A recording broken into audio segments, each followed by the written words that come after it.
Astăzi vom reacționa la cele mai creepy întâmplări trăite de oameni pe Facebook. Da, băieți și fete, Facebook încă există din câte am auzit. Eu sincer am mai intrat de aproximativ 2 sau 3 ani pe Facebook, fraților. Însă, ce că există și se întâmplă niște chestii destul de horror acolo. Tocmai de aceea vom reacționa la 3 cele mai creepy întâmplări de pe Facebook. Și nu de pe orice Facebook, ci de pe Facebook Marketplace. Facebook Marketplace, fraților, este un fel de OLX, să spunem așa, numai că pe Facebook. Hai să vedem care-i treaba, ci că sunt niște ciudați pe acolo care văd niște chestii ciudate și pe care dacă îi suni, ți se întâmplă chestii de astea de ajunge genul ăsta de videoclipuri. Hai să vedem care-i treaba. Povestea 1, let's go, baby. Let's go. Mamă, ce-i asta? Being the broke post-grad I was, I had pretty much nothing except a few boxes of stuff from my parents' house. Ok, deci băiatul ăsta acum, deci este într-un fel la persoana întâi se vorbește, da?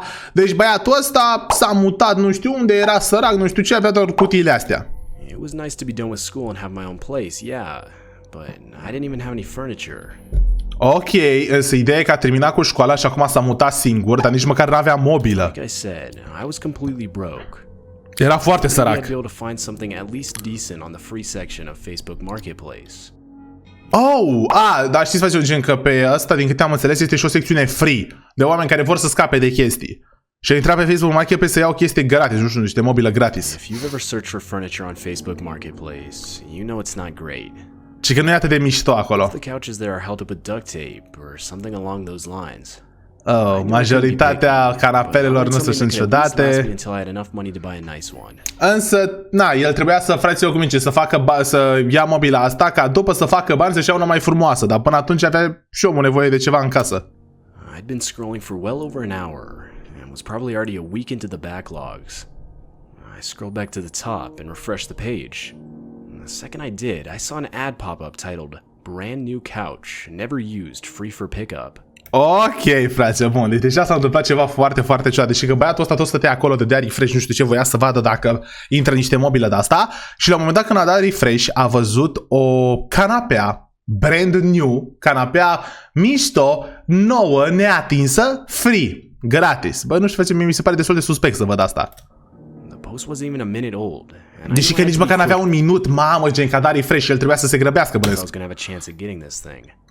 The couch was in perfect condition. Deci, canapeaua arăta perfect. I typed out a response to the seller, saying I'd be willing to take it off their hands.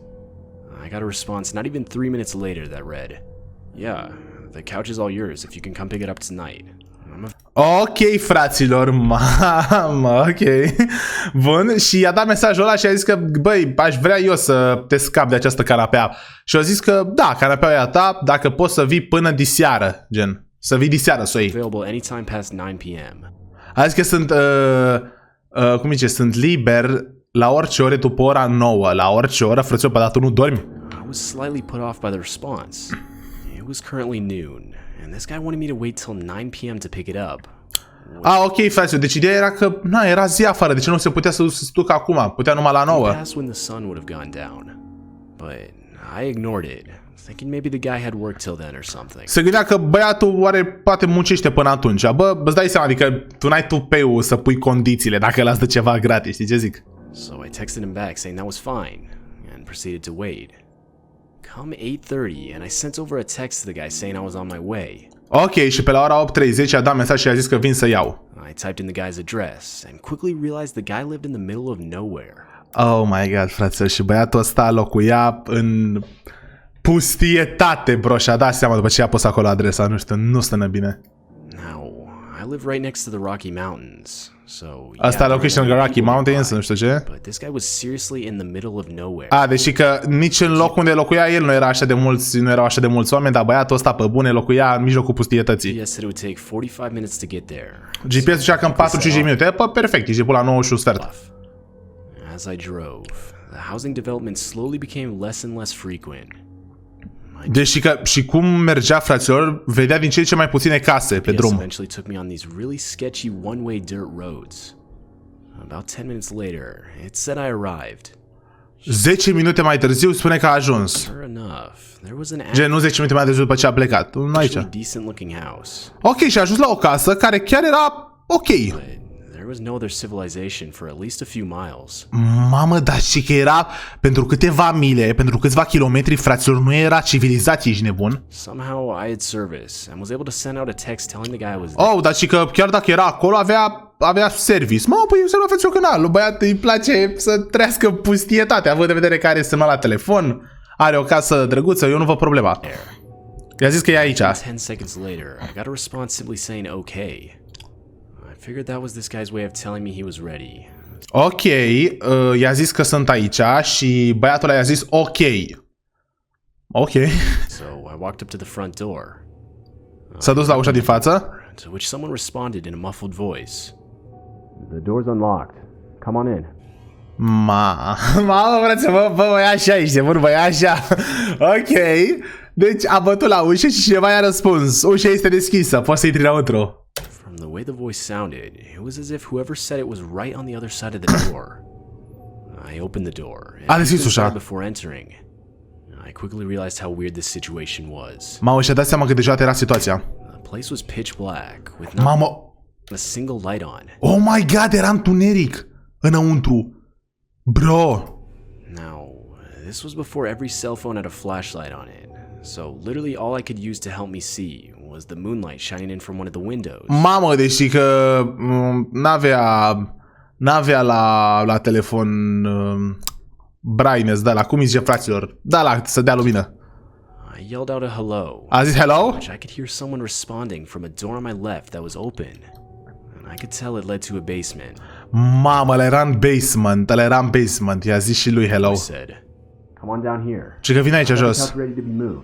Și că am aici canapeaua. Frățioră, te duci la subsolul unei case în mijlocul pustietății, băi, lasă-vă naiba de canapea. At this point I was completely on edge. I replied saying, no, that's okay. I gotta go. Oh, nice! Mamă, fraților, ok, deci băiatul ăsta chiar a dat în spate. A zis și că, nu, lasă, trebuie să plec. I turned around, swung open the front door and started running back to my car. I unlocked it, got in and proceeded to relock the doors. Ok, deci ideea e că după ce a făcut chestia asta, a fugit rapid la el la mașină, s-a băgat înăuntru și a închis ușa. I gave one last glance at the house before leaving. No one had chased me, though through one of the windows I could see the dark outlines of 4 different men just looking out at my car. Bro, deși că nimeni nu l-a urmărit, însă s-a uitat așa puțin la casă și erau vreo 4 oameni. Gen, vedea umbrele la 4 oameni la fereastră care se uitau la el. Bro. I booked it out of there at that point. Ăștia voiau să-l jefuiască, Straight cred. back to my apartment. When I got back, I checked my phone to see I had 3 new messages from the guy's number. Ok, a avut 3 mesaje noi de la băiatul ăla. The first one asked why I left, followed by one asking if I still wanted the couch. But the third one is what disturbs me most. Mamă, deși că primul ăsta era de ce ai plecat, al doilea era dacă încă vrea canapeaua și al treilea e ceva mai nașpa ea. It simply read, "You're lucky." Oh my god, i-a zis you are lucky. Ai fost norocos, bro. Mamă, vei vedea să mai erau 4 băieți acolo. Ce voiau să-l gen să-l jefuiască, da? Bă, da, gen, nu faci, eu cred că voiau să-l ucidă. Cum să-l jefuiască, mine? Omul ăsta s-a dus să ia o canapea gratis. Bă, ăsta e genul de om pe care vrei să-l jefuiești? Bă, n-are niciun ban săracul de el. This is by far the most disturbing experience of my life. Mama. It's caused me to never use Facebook Marketplace. Și n-am mai folosit Facebook Marketplace după experiența asta, bă, se înțelege. Think similar again. To this day, I'm convinced those guys in that house that night never had the intention to sell me a couch. Nu voiau să-mi dea canapeaua. Face, ce crezi că voiau să facă ea? Eu cred că voiau să-l omoare. Gen, dacă îmi ziceți că voiau să-l jefuiască, n-aveți sens, ești nebun, cum să-l jefuiască? Omul meu era sărac lipit. Story 2. Hai să vedem. A few weeks ago, I had to fly out to a small town I'd never been to before. Ok, deci acum mamă, de ce îmi plac poveștile astea, frate. Mamă, cât de mult îmi plac, în fine, reveni la asta. Deci acum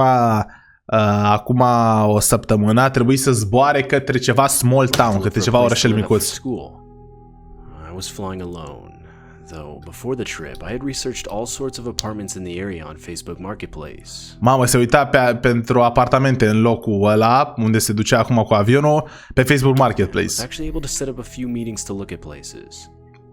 The first meeting was in the late afternoon, in a sort of remote residential area. Și voia să se facă o vizionare. The landlord sounded fine over email, Gen, voia să se mute acolo. He asked me to call him an hour before meeting him to confirm I was coming. And so I did just that. Ok, și l-a găsit pe un băiat care zice că era foarte de treabă, a vorbit cu el pe e-mail și a zis că cu o oră înainte să vină, gen să sune să-i confirme că o să vină la apartament. A zis că a făcut asta, dar n-a răspuns. I decided to just start walking to the house. A zis că se duce acasă acolo și probabil o să-l găsească acolo. By the time I got there. About an hour later, the guy called me. He asked me if I was still coming, to which I replied, "Yeah, I'm actually only about 5 minutes away." Ok, și băiatul ăsta, deci peste o oră, fraților, l-a sunat landlord, adică chirii, ăla care dăm chirie, nu știu fraților cum se numește, proprietarul apartamentului și a spus încă vii și el a zis da, mai am 5 minute. Though the guy's reply caught me completely off guard. He replied, furious, saying I wasn't supposed to show up for another hour. I quickly realized he was right. Back then, I had a pretty old phone. It wouldn't automatically change times whenever you switch time zones. Oh my god, frate, și a zis ăla, gen, i-a zis foarte nervos, băi, dar trebuia să fii peste o oră, gen. Dar ăsta, cum îi zice, știți, frate, în America, nu știu dacă știți, dar dacă zbori într-o parte în alta, se cam schimbă fusul orar, că America e cât Europa. Dar, na, ăsta avea un telefon mai slab și nu s-a schimbat fusul orar și nu și-a dat seama. I forgot to change it manually and realized I was showing up an hour early.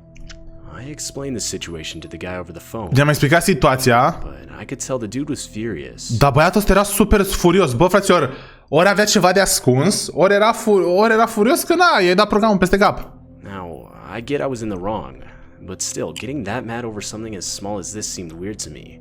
Ok, deci ideea e că el și-a dat seama că el a greșit, că el credea că vine la timp, dar a venit cu o oră mai devreme, pentru că nu și-a schimbat asta la telefon, dar totuși să te supere așa de tare pentru o chestie așa de mică? I explained to the guy. I-am explicat. Just stay outside of the house till the agreed upon time.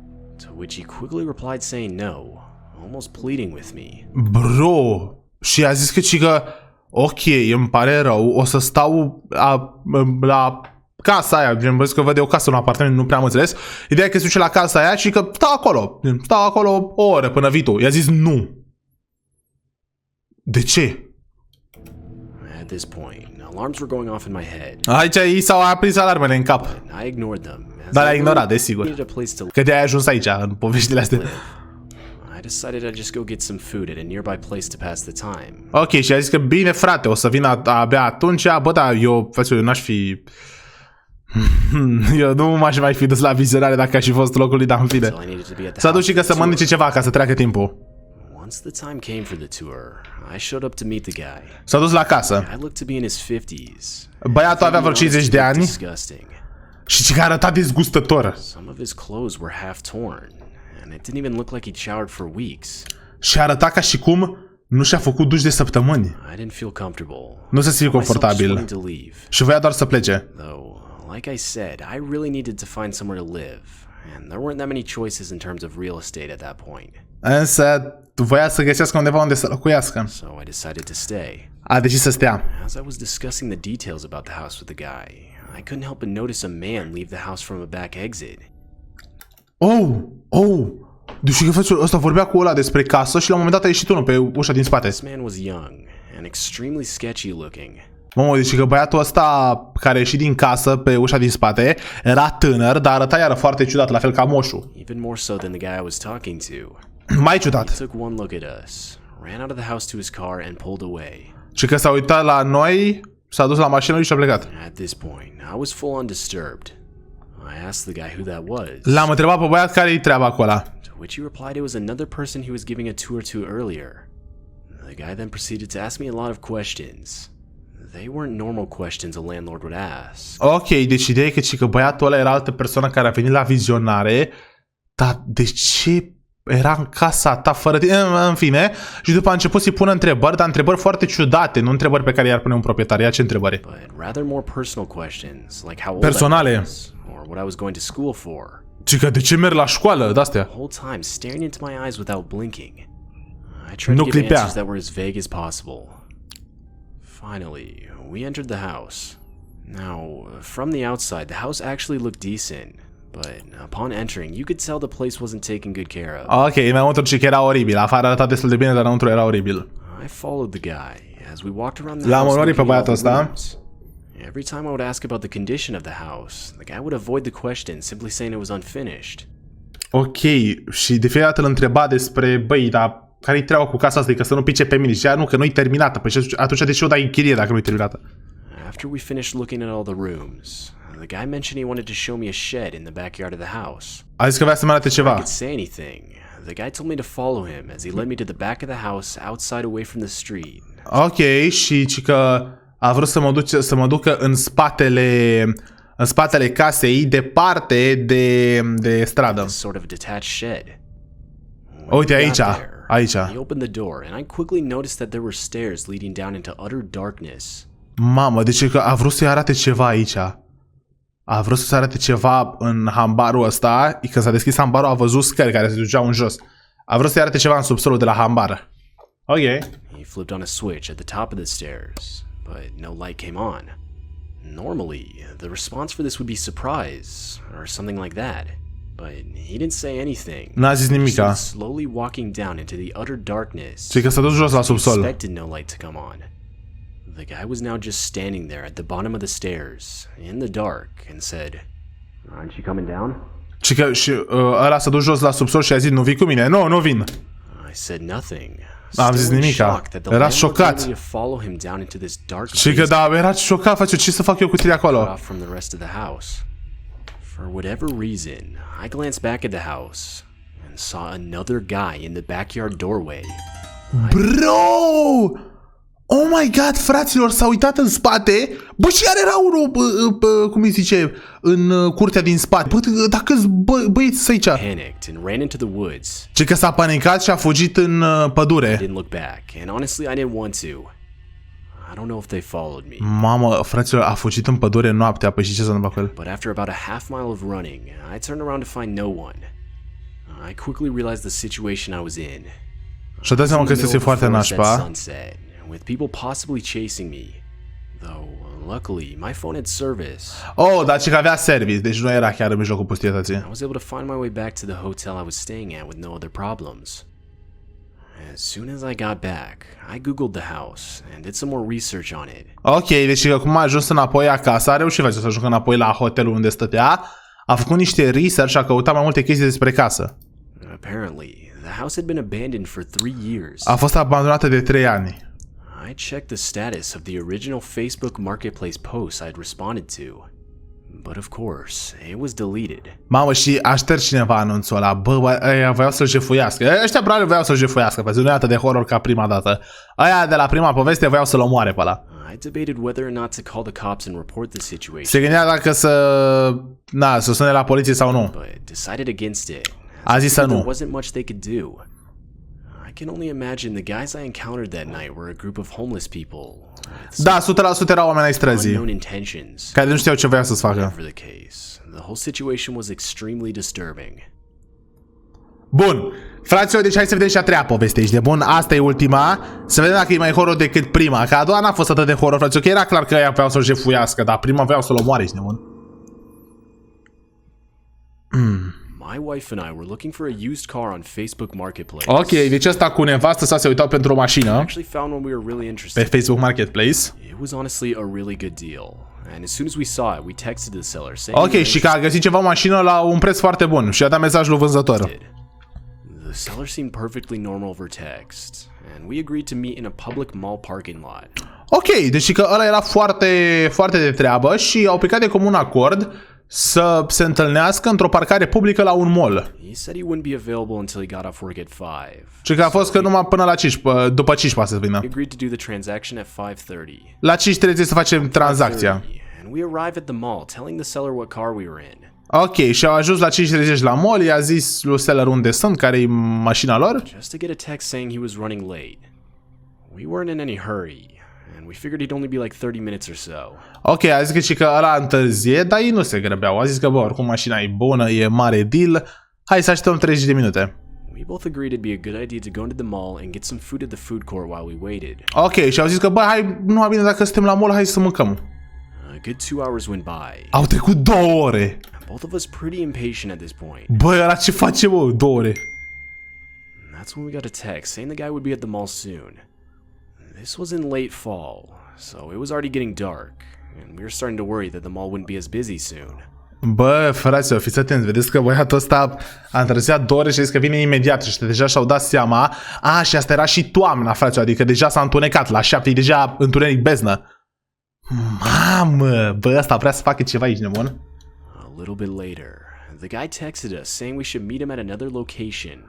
Și după ne-a dat mesaje că să ne vedem altundeva, da. About 30 minutes away in a rougher area of the city. La 30 minute The distanță. address and found it was a gas station right off the interstate. Ce că la ceva benzinărie. Was the hours. It wasn't one of those 24-hour gas stations, and they were actually already closed. Oh my god, și nu era o benzinărie 24 din 24. What? Care-i scopul unei benzinării dacă nu-i 24 din 24, bro, pe bune? În fine. Dar era deja închisă. Deja i s-a terminat programul. Bă, ăsta voia să nu fie oameni acolo. My wife mentioned how many red flags the whole situation was giving off. Nevasta mea a zis că, băi, cam multe chestii ciudate. But honestly, all I was thinking about was the car. Da, asta se gândea numai la cât de bună era oferta. So we ignored them. We sent over a text saying we'd be there in 30 minutes. I-a zis că ajunge în 30 de minute. Parking lot, making our way to the gas station. When we got there, we pulled into the parking lot and quickly realized how dead the whole area was. Mamă, și-au ajuns aici, fraților, în parcarea aici și și-au dat seama că e ceva foarte ciudat la mijloc. There were only like a few vehicles parked. Erau doar câteva vehicule For about a parcate. minute, my wife pointed out the car, and sure enough, there it was. Și după am văzut mașina și era acolo. It looked to be in way worse condition than Dar the nu original arăta ca în poze, era mult mai nașpa. pictures on Facebook Marketplace. The car was in a pretty dark spot in the parking lot, way in the back. I started pulling up to it when I stopped. My wife looked at me confused, but I swear I could see something. Și că putea s-a oprit, deci mergea acolo, putea să meargă la mașină, dar la un moment dat s-a oprit, a văzut ceva. I got out of the car, and that's when my suspicion was confirmed.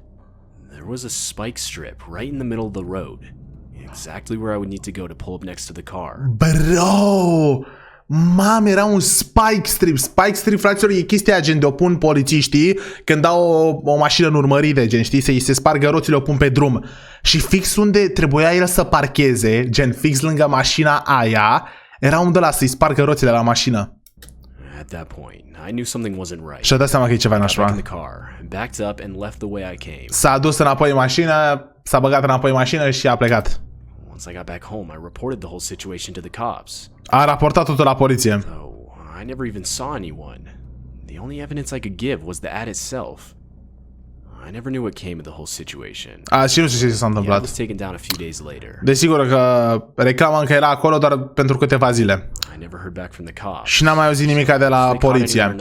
Băieți și fete, scrieți la comentarii care credeți că este cea mai creepy situație. Ok, și lui asta e frică să folosească Facebook, nu știu ce. Băieți și fete, scrieți la comentarii care vi s-a părut cea mai creepy. Mie, sincer, prima poveste.